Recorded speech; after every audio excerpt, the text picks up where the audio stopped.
നിറവാണു നീ നീ തന്നു സ്നേഹാമൃതം ഇരുളാകെയും ഒളിയേകി നീ പ്രത്യാശയായെന്നും നീ. അതാ നോക്കൂ, ഇവിടെ ഉള്ളതെല്ലാം എത്ര വിചിത്രമാണല്ലേ. കേൾക്കൂ, നാം പറയുന്നത് നീ കേൾക്കൂ. നമുക്കിവിടെ ഒന്നും ഉചിതമായി തോന്നുന്നില്ല. എന്താണ് ഈ പറയുന്നത്? കുട്ടിക്കാലത്ത് രഹസ്യമായിട്ട് നമ്മൾ എത്ര തവണ ഇവിടെ വന്നിട്ടുണ്ടെന്നോ? എന്താ നിനക്ക് ഓർമ്മയില്ലേ? അന്നൊക്കെ രാക്ഷസന്മാരുടെ ആക്രമണം ഇത്രത്തോളം ഒന്നും ഇല്ലായിരുന്നു. എന്നാൽ ഇപ്പോൾ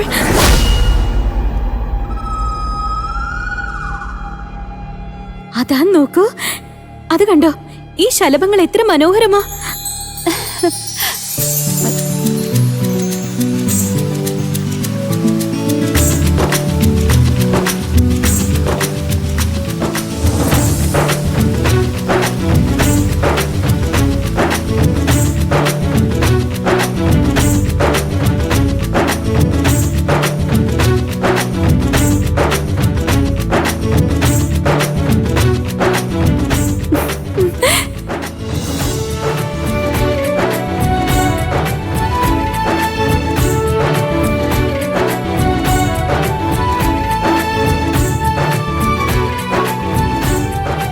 വരൂ വരൂ.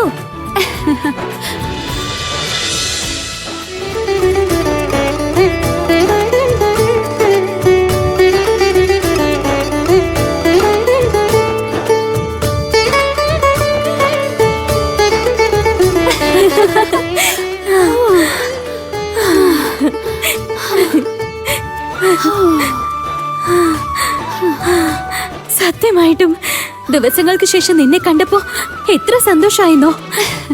നീ എങ്ങനെയാ അത്രയും വേഗം അദൃശ്യമായി മാറിയത്? അങ്ങനെയല്ല, നാം അദൃശ്യയായി പോയതല്ല, നിർബന്ധിതയായി തീർന്നതാണ്. അതെല്ലാം നിന്റെ സഹോദരൻ കാരണമാണ്. അതിനർത്ഥം നീ എന്താ പറഞ്ഞു വരുന്നത്? സത്യമാണ്. നിനക്കെന്താ തോന്നുന്നേ? പറഞ്ഞോളൂ. നാം വിവാഹം ചെയ്തത് കുടുംബത്തിന് വേണ്ടിയാണെന്നാണോ? നിനക്കറിയാമോ, ഭർത്താവ്, ഭർതൃഗൃഹം, നാം ഇതൊന്നും ഒരിക്കലും ആഗ്രഹിച്ചിരുന്നില്ല. നാം എപ്പോഴും ഒരു യോദ്ധാവാകാനാണ് ആഗ്രഹിച്ചിരുന്നത്, മഹാറാണി സുമതിയെ പോലെ. എന്നാൽ രാജപുരോഹിതന്റെ പുത്രിയെ ആയുധവിദ്യ പഠിപ്പിക്കാൻ ആരാണ് തയ്യാറാവുന്നത്? അത് സത്യം തന്നെയാ. നീ ഇത്രയും നന്നായി ആയുധം പ്രയോഗിക്കുമെന്ന് ഇതുവരെ നമുക്ക് അറിയുകയില്ലായിരുന്നു. നീ എവിടെ നിന്നാ പഠിച്ചത്? രഹസ്യമായി പഠിച്ചതാണ്. സേനാപതി അജയൻ നിന്റെ അനുജനെ യുദ്ധം പരിശീലിപ്പിച്ചിരുന്നു. അപ്പോൾ നാം മറിഞ്ഞിരുന്ന ആയുധം പ്രയോഗിക്കാനുള്ള എല്ലാ വിദ്യകളും പഠിച്ചു. ആയുധങ്ങളെ നാം നമ്മുടെ അടിമകളാക്കി മാറ്റി. എന്നാൽ പിന്നീട് നമുക്ക് എന്ത് പിഴവ് സംഭവിച്ചെന്നറിയാമോ? നാം നിന്റെ സഹോദരനെ ദ്വന്ദ്വ യുദ്ധത്തിന് വേണ്ടി വെല്ലുവിളിച്ചു. സത്യമാണോ? പിന്നെ എന്ത് സംഭവിച്ചു? പിന്നെ ആരാണ് ജയിച്ചത്? നീയോ അതോ നമ്മുടെ അനുജനോ? നാം. ആ വിജയം നമ്മെ സംബന്ധിച്ച് കാലനായി മാറി. സ്വാഭാവികമാണ്. നാളത്തെ രാജാവ് ഏതെങ്കിലും ഒരു സ്ത്രീയോട് പരാജയപ്പെടുമോ? അങ്ങനെ സംഭവിച്ചാൽ അദ്ദേഹത്തിന് അപമാനമല്ലേ?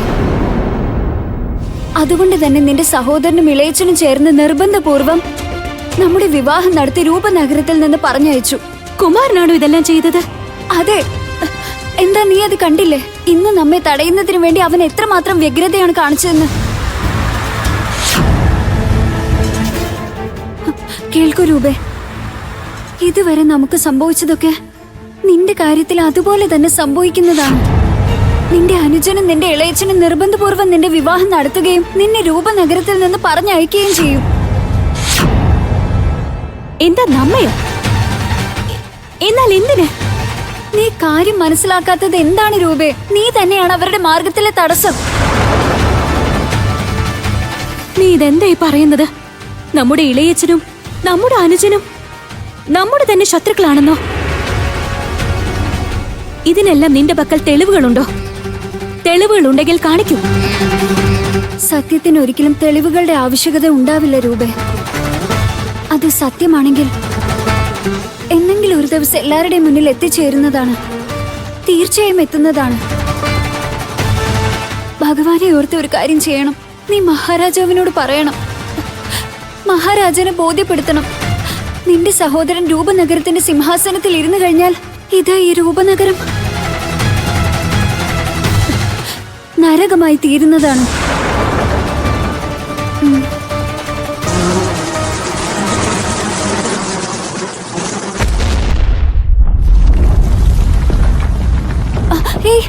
ഇത് രൂപേ, ഇതെന്താണ് ഈ സംഭവിക്കുന്നത്?